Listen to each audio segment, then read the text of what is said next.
यतिखेर हामी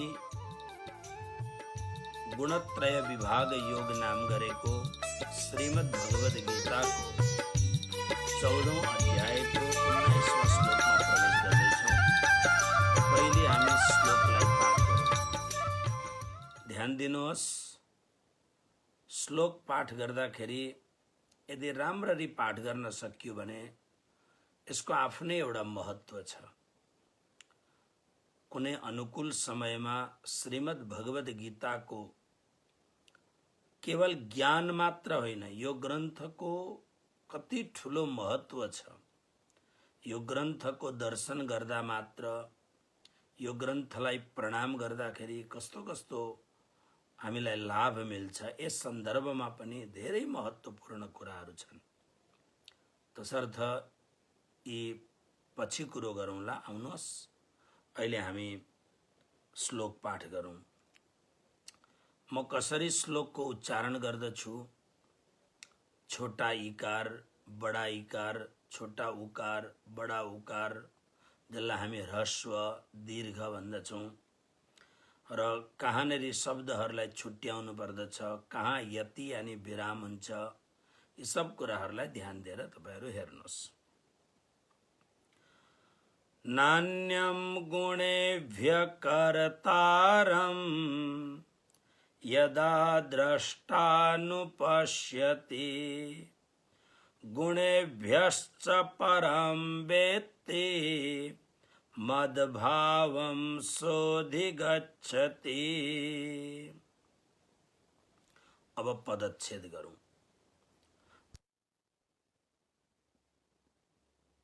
पदच्छेद मतलब अर्थ गर्दाखेरि बडो सजिलो हुन्छ, किनभने संस्कृतका श्लोकहरूमा धेरै शब्दहरूका सम्मिश्रण हुन्छन्, सन्धि हुन्छ, समास हुन्छ, अनेक प्रकारका यसका वैयाकरण कुराहरू हुन्छन्। त्यसले गर्दा सन्धि विच्छेद गरेर अथवा पदच्छेद गरेर पढ्दा अर्थ लाउन सजिलो हुन्छ। हेर्नुहोस्, नान्यम, नान्यम शब्दको अर्थ हो न अन्यम। पदच्छेद न अन्यम गुणेभ्यः कर्तारं यदा द्रष्टा अनुपश्यति गुणेभ्यः च परं वेत्ति मद्भावं सः अधिगच्छति। अब यसको सम्बन्ध पहिले हेर्नुहोस्। हामीले श्लोक नम्बर 18 सम्म हिजो पुरा गर्यौं। 14वां अध्यायको 5 श्लोकदेखि 18 श्लोकसम्म प्रकृति र प्रकृतिका कार्य गुणहरूको परिचय दिएर यिनीहरूबाट के कस्तो खालको कुरो हुन्छ, यस सन्दर्भमा हामीले हिजोसम्म कुरो गर्यौं। मैले हिजो अलिकति संकेत गरेको थिएँ। 3 गुणमा तमोगुणको रूप कस्तो हुन्छ, रजोगुणको रूप कस्तो हुन्छ, सतोगुणको रूप कस्तो हुन्छ। हाम्रो जीवनमा तमोगुणको जब प्रभाव हुन्छ, त्यो तमोगुणको प्रभावको बेलामा हाम्रो भित्र कस्ता खालका विचारहरू आउँछन्। रजोगुण हुँदाखेरि हाम्रो भित्र कस्ता खालका विचारहरू आउँछन्, र सतोगुण हुँदाखेरि हाम्रो भित्र कस्तो विचार आउँछ। फेरि जीवनको अनिवार्य सत्य मृत्यु,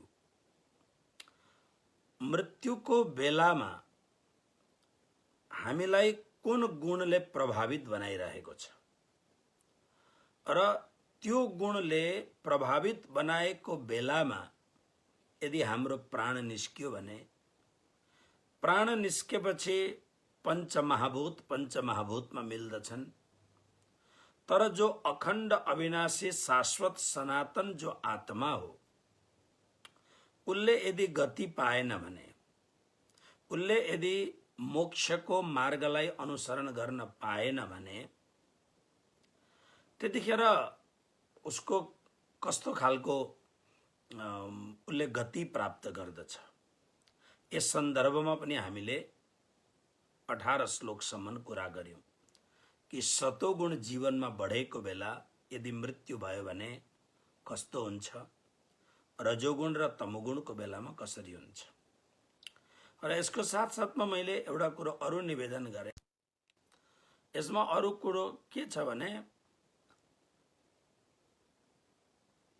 कुनै कुनै बेला कुनै पनि गुणले हामीलाई अकस्मात गुणको प्राप्ति हुन्छ। जस्तो रिस उठ्यो, कामनाले आक्रान्त बनायो, अतिशय लोभ लाग्यो इत्यादि कुराहरू।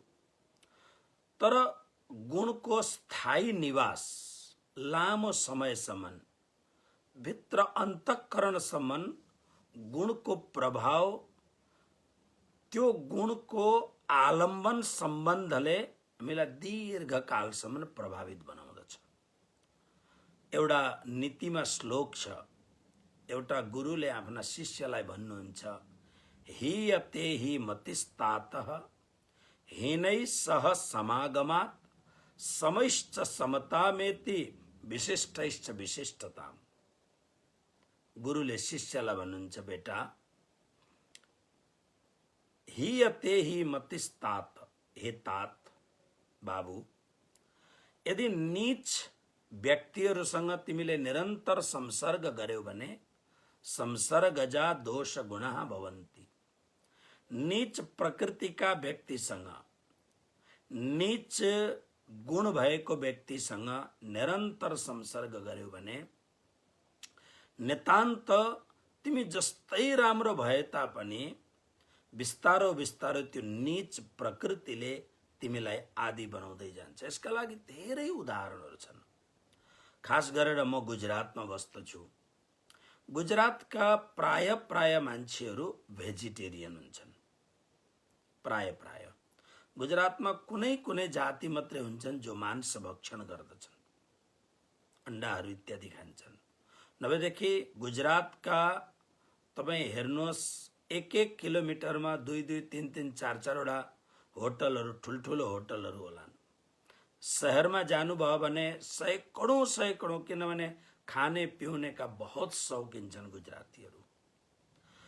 तर यहाँनेरि सैकडौं होटल पछि 1-2 वटा आमिष होटलहरू अथवा नन भेजिटेरियन रेस्टुरेन्टहरू हुन्छन्।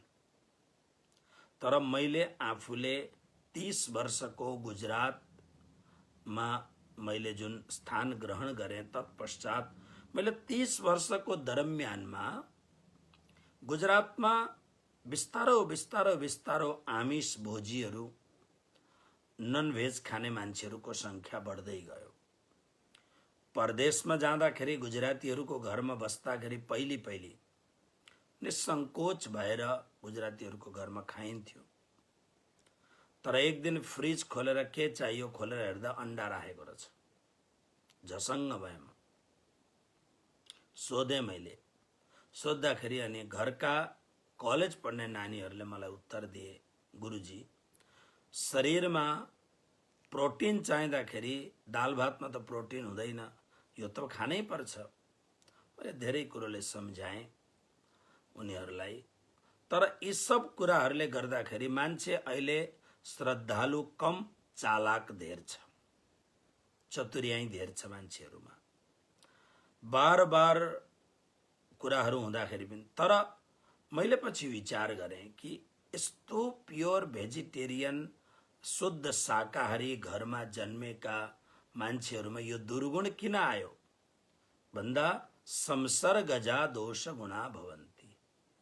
निरन्तर मांसाहारीसँग बस्दाखेरि, शराब पिउने मान्छेहरूसँग बस्दाखेरि, बिडी सिगरेट पिउने, तम्बाकू खैनी खाने मान्छेहरूसँग बस्दा आज भोलि पर्सि भन्दै लत लाग्दछ। हाम्रा सनातन धर्मावलम्बी साधुहरू पनि धेरै जसो गाँजा, भाङ, चरस, खैनी, हुक्का पिउने मान्छेहरू थुप्रो छन्। केही बदनाम साधुहरू यस्ता पनि छन्, शराब पनि पिउँदा होलान्। विशेष गरेर ती माग्ने जो साधुहरू हुन्छन् तिनीहरू भिखारी साधुहरू। तर केले भयो भन्दाखेरि संसर्गले।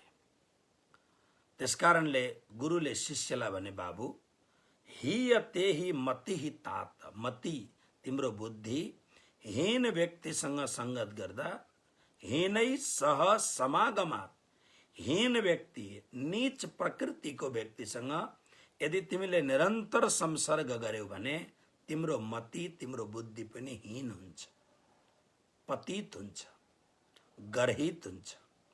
समैश्च समतामेति, बराबरका सँग बस्यो भने तिमी बराबरको हुन्छौ, न तल न माथि। तर विशिष्टैश्च विशिष्टताम, विशिष्ट व्यक्तिको संगत गर्दा तिमी पनि विशेष हुन्छौ। कविको संगत गरे भने उसका घरमा नोकर चाकर गर्ने व्यक्ति पनि कविता बोल्न थाल्दछ। गुरुको संगत गर्दाखेरि सामान्य भन्दा सामान्य व्यक्ति पनि उसका भित्र गुरुका भावहरू जाग्न थाल्दछ। यसका लागि म उदाहरण प्राय दिन्छु। एउटा सामान्य श्री वृन्दावन धाममा हरे कृष्ण टेम्पल, हामी त्यसलाई अंग्रेज मन्दिर भन्थ्यौं, कृष्ण बलराम टेम्पल। त्यसको अगाडि पैदल रिक्सा चलाउने मजदुरहरू पनि इंग्लिश बोल्दछन्। कारण निरन्तर ती इंग्लिश बोल्ने मान्छेहरूलाई साइकलमा बोकेर लिएर जाँदाखेरि how are you, what is your name इत्यादि कुराहरू गर्दा उनीहरूलाई पनि इंग्लिश आउन थाल्यो, सामान्य इंग्लिश। विशिष्टैश्च विशिष्टता, विशिष्ट व्यक्तिसँग संगत गर्दाखेरि विशिष्टता प्राप्त हुन्छ। मैले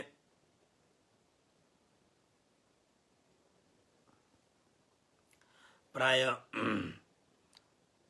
अनुभवको आधारमा भन्दा गुरुजी श्री मंगलदास जी महाराज को श्री चरणमा बचपनदेखि बस्ने सौभाग्य प्राप्त भयो। श्री गुरुदेव को साथमा बस्दाखेरि श्री गुरुदेव को कृपाले कति कस्तो हुन्थ्यो भने उहाँको सान्निध्यमा बस्दा नै हामी एउटा अद्भुत एउटा भावना प्रकट हुन्थ्यो। त्यसले गर्दाखेरि यो गुणको स्थायी निवास यदि हामी निन्दनीय व्यक्तिहरूसँग, यदि हामी त्यस्तो खालको व्यक्तिहरूसँग बस्यौं भने निश्चित रूपमा हाम्रो मति भ्रष्ट हुन्छ र हामीमा अत्यधिक तमोगुणको आविष्कार हुन्छ। यदि हामी रजोगुणी व्यक्तिहरूसँग अरे खाओ पियो मजा करो किसने क्या देखा है भन्ने व्यक्तिहरूसँग बस्यौं भने हामी त्यस्तै खालका रजोगुणका वृत्तिहरू आउँदछन्। यदि हामी सतोगुणी व्यक्तिहरूसँग बस्यौं भने आज भोलि पर्सि भन्दा भन्दै रामचरितमानसको टुक्रा छ, एउटा भनाइ छ, सठ सुधरही सतसंगति पाई। सठ भनेको मूर्ख भन्दा मूर्ख, दुष्ट भन्दा दुष्ट व्यक्ति पनि सत्संगलाई पायो भने सुध्रिन्छ, उसको सुधार हुन्छ। महापुरुषहरू त्यो कुरो भन्दछन्। र अब यो त स्थायी गुणको कुरो भयो। तर अबका 2 श्लोकमा 19 र 20 श्लोकमा भगवान श्री कृष्ण भन्नुहुन्छ यसदेखि पनि माथि, जो मैले अलिकति प्रवेश गरिरहेथे, हेर्नुहोस्, श्री परमधाम एउटा यस्तो खालको ठाउँ हो जहाँ पुग्नका लागि गुणातीत हुनुपर्दछ। भगवद गीतामा एउटा शब्द छ, गुणातीत स उच्यते, निस्त्रय गुण्यो भवार्जुन इत्यादि। प्राणनाथ जी भन्नुहुन्छ रहबे निर्गुण होए के और आहार भी निर्गुण। तसर्थ अब भगवान श्री कृष्णले यो कसरी भन्नुहुन्छ, यो 19वां श्लोकको पहिले सामान्य अर्थ गरौं। नान्यम गुणेभ्य कर्तारम यदा यदा, जब द्रष्टा દ્રષ્ટા अनुपश्यति यो शब्द छ लास्टमा।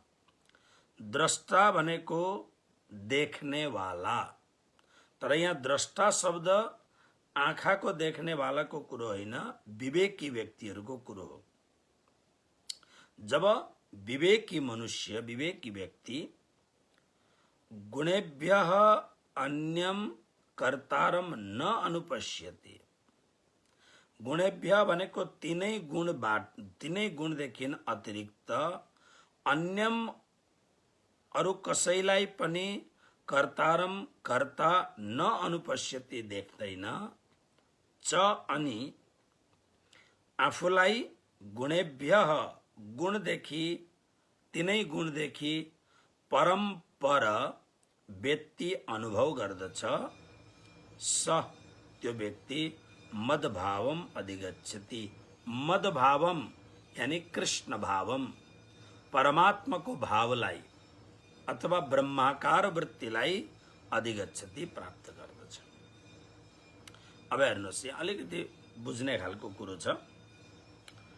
जब द्रष्टा माने विवेकी व्यक्ति, यहाँ द्रष्टा फेरि एकपल्ट म निवेदन गरौँ, द्रष्टा शब्दको अर्थ हो देख्नु।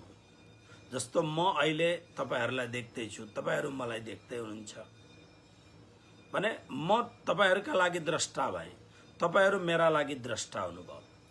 तर यहाँ जुन द्रष्टा शब्दको प्रयोग गरेको छ, यो द्रष्टा शब्दको मुख्य भाव यो हो, यहाँ जस्तो दर्शन भन्छ नि हामी, फिलोसफीलाई दर्शन भनिन्छ। अब द्रष्टा दर्शन भनेको यहाँ केवल सामान्य दर्शनको कुरो छैन। जस्तो मन्दिर दर्शनका लागि जाउँ, यो दर्शन भन्नु र हामी पढ्ने जुन दर्शन छ, अनुभव गर्ने दर्शन छ, यसलाई फिलोसफी भन्छौँ हामी। दर्शनको अर्थ हो विशिष्ट प्रकारको विलोकन। सामान्य यो आँखाले देख्ने होइन, आँखादेखि पनि परको कुरोलाई देख्नु, त्यसलाई दर्शन भनिन्छ। र यहाँ द्रष्टा शब्दको त्यो व्यक्तिको लागि हो, द्रष्टा शब्दको त्यो व्यक्तिको लागि हो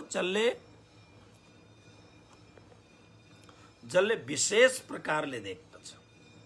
र त्यसका लागि यहाँ भनेको छ विवेकी व्यक्ति। विवेकी व्यक्ति मतलब जसले प्रत्येक कुरालाई विवेकपूर्वक देख्दछ, जागेर देख्दछ, अनुभव गरेर देख्दछ। त्यो को भन्दा विचारवान मनुष्य। जो अतिशय विवेकी व्यक्तिहरू छन्, उनीहरू त आफ्नो जीवनको 24 घण्टालाई आफूले देख्दछन्। उदाहरणको लागि प्रातःकाल उठ्दाखेरि म अब उठे, मतलब प्रत्येक जीवनका पाइलाहरू, प्रत्येक फेरेका श्वासहरू उसले अनुभव गर्दछ, उसले देख्दछ। भोजनको प्रत्येक ग्रासहरू विवेकपूर्वक भोजन गर्दछ। भद्रावतीपुरी धाममा मध्याह्न कालको जुन महाप्रसाद हुन्छ, त्यो महाप्रसाद प्राय किनभने यो त प्रभुको ठुलो मन्दिर हो, भोजन इत्यादि राम्ररी बन्दछ। प्रत्येक दिन त्यसलाई राजभोग भन्छौँ, राजाको जस्तो सात्विक। तर आज कोही व्यक्ति भोजन गर्दै थिए अनि फोन पनि चलाउँदै रहेछन्।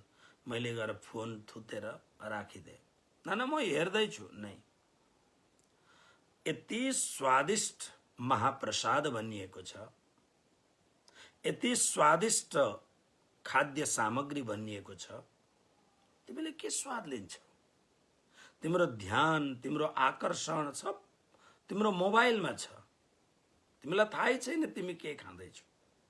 अरे जब तिमी प्रत्येक वस्तुलाई मुखमा ग्रास गर्दछौ, तिमीले भोजन गर्दाखेरि प्रत्येक ग्रासमा कस्तो खालको स्वाद छ, ल अनुभव गर। यसको नाम हो विचार। हामी प्राय जीवनका अनेकानेक कार्यहरू विचार नगरिकन गर्दछौँ। बस मैं अपने धुन में रहता हूँ, विचार नगरिकन गर्दछु। त्यसकारणले विशेष व्यक्तिलाई द्रष्टा भनेको। श्री कृष्ण भन्नुहुन्छ द्रष्टा यानी विचार कुशल अथवा त जो विवेकी व्यक्ति छ उसले त्यो विवेकी साधकले विवेकी मनुष्यले के विचार गर्दछ भने यो जे पनि कर्म हुँदैछ यो म गर्दिन, म गर्नेवाला कर्ता म होइन, मबाट कसैले गराउँदैछ। श्री कृष्णले गीतामा अर्जुनले प्रश्न गर्दाखेरि अर्जुनले भने प्रभु म पाप गर्न चाहन्न, मलाई लाग्छ तेस्रो अध्यायमा होला, फेरि पनि जबरदस्ती मबाट पाप कसले गराउँदछ भन्दा भगवानले भन्नुभयो अर्जुन तिमीलाई जबरदस्ती पाप गराउने गुण हो, गुणले तिमीलाई जबरदस्ती पाप गराउँदछ। भगवान श्री कृष्णलाई बहुत राम्ररी तत्किम कर्मणि घोरे माम नियोजयसि केशव, पहिलो श्लोक, हे केशव त मलाई यो घोर कर्ममा किन नियोजित गरिन्छ भनेर सोद्धा भगवान श्री कृष्णले बडो मिठो श्लोक दिनुभयो, मिठो उत्तर दिनुभयो। भगवानले अर्जुन यो तिमीले जुन कुरो सोध्यौ यो कुरो वास्तवमा तिमीले सही सोधेको हो, तर तिमीलाई जबरदस्ती यस्तो खालको कर्म कसले गराउँदैछ तिमीलाई भन्दा तिमीलाई रजोगुणले तिमीलाई बार बार प्रेरित गरेर अनेक प्रकारका घोर कर्ममा तिमीलाई रजोगुणले लगाउँदछ। त्यसकारणले मतलब तिमीलाई घोर कर्ममा लगाउने कुरो हो रजोगुण, यानी गुण हो तिमीलाई लगाउने। त्यसकारणले तिमीले गुणमाथि नियन्त्रण प्राप्त गर्यौ भने तिमीले सब कुरो जान्न सक्दछौ। प्रकृतिर गुण सम्मूढा सज्जन्ते गुण कर्मसु इत्यादि श्लोकहरू छन्। यहाँनिर श्लोक नम्बर 36 तेस्रो अध्यायको अर्जुनले सोधे अथ केन प्रयुक्तोयम पापम चरति पुरुषः अनिच्छन्नपि वार्ष्णेय बलादिव नियोजितः। हे वार्ष्णेय श्री कृष्ण यो मनुष्य न चाहँदा पनि जबरदस्ती कसैले घच्याडे झैं नियोजित लगाए झैं कोबाट प्रेरित भएर पापम चरति पाप गर्दछ। श्री कृष्णले 37वां श्लोकमा उत्तर दिनुभयो श्री भगवानुवाच काम एष क्रोध एष रजोगुण समुद्भवः महाशनो महापाप्मा विद्धेन मिह वैरिणम्। अर्जुन रजोगुण समुद्भवः रजोगुणबाट उत्पन्न भएको काम क्रोध एषः, दुईटा कुरो, रजोगुणबाट उत्पन्न भएको काम र क्रोध। कस्तो छ काम र क्रोध भने महासन, धेरै खानेवाला, तृप्त नहुनेवाला, महापापा, महापापी छन्। एनम यसैले नै तिमीलाई जबरदस्ती पापमा घसिटेको छ। त्यसकारणले यो रजोगुणलाई तिमीले आफ्नो वैरिणम विद्धि, आफ्नो शत्रु जान। यानी रजोगुणबाट काम र क्रोध, काम भनेको धर्म विरुद्धको जुन स्त्री पुरुषको घोर आकर्षण हो। यहाँ जुन काम हो यो संसारमा हामी जुन काम गर्दछौं त्यो काम होइन नि, यो काम हो धर्मदेखि विरुद्ध हुने स्त्री र पुरुषको जुन आकर्षण छ त्यसलाई यहाँ काम शब्दले उच्चारण गरेको। र यो काम जुन हो यो रजोगुणबाट उत्पन्न हुन्छ। अनि लोभ, अतिशय लोभ, यो रजोगुणबाट उत्पन्न हुन्छ। तसर्थ भगवान श्री कृष्ण यहाँ हो यही कुरो। अब यहाँ भगवान भन्दै हुनुहुन्छ, हेर्नुहोस् हामी जुन 14वां श्लोक 14वां अध्यायको 19वां श्लोकमा जुन हामी हेर्दैछौँ,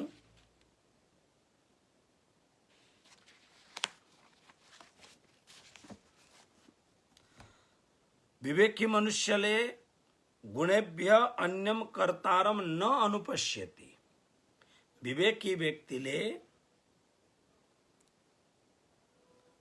गुणहरूलाई नै मुख्य कर्ताको रूपमा देख्दछ। गुणदेखि बाहेक यानी मनुष्यलाई जति पनि यो अनेक प्रकारका कर्म, मैले अहिले रजोगुणको कुरो भने, यी गुणहरूले नै मान्छेलाई जबरजस्ती गराउँदछ, यानी गर्नेवाला गुणहरू हुन्। गुणेभ्यः परम, गुणदेखि पर यानी सतोगुण रजोगुण तमोगुणदेखि अतिरिक्त परम गुणदेखि पर व्यक्ति अनुभव गर्दछ। स मद्भावम अधिक, मतलब तमोगुण रजोगुण र सतोगुणदेखि पर केही छ को भन्दा म स्वयं यी गुणदेखि रहित छु। गुण त मेरा सेवक हुन्, प्रकृति मेरी सेविका हुन्, यी सब मेरो लागि। त्यसकारणले म जे चाहन्छु यिनीहरूले त्यो गर्नुपर्छ, न कि उनीहरूले जे चाहन्छन् म त्यो गर्छु। मनको गुलाम होइन, मनलाई गुलाम बनाउने। जसले यो जान्दछ र आफूलाई अथवा परमात्मा श्री कृष्णलाई गुणदेखि न पर, यहाँ त आफूलाई कुरो, आफूलाई गुणदेखि परको आफूलाई सम्झिन्छ, अनुभव गर्दछ। स त्यो व्यक्ति मदभावम यानी उसले अनुभव गर्दछ म होइन। कृष्णाकार वृत्ति हुन्छ, ब्रह्माकार वृत्ति हुन्छ। वो आफूलाई म परमात्माको अंश हुँ न कि म मायाको अंश हुँ। मदभावम यानी परमात्माको स्वरूपलाई नै उसले प्राप्त गर्छ, जसलाई उपनिषदमा भनियो ब्रह्मविद ब्रह्मैव भवति। ब्रह्मलाई जान्ने व्यक्ति ब्रह्म समान हुन्छ। त्यसकारणले परमहंस कृष्ण प्रियाचार्यजी महाराजलाई हामीले उच्चारण गर्दा भन्छौं ब्रह्म स्वरूप। आफ्नो सद्गुरु जो वास्तवमा ब्रह्म स्वरूप हुनुहुन्छ, यस्ता सद्गुरुलाई।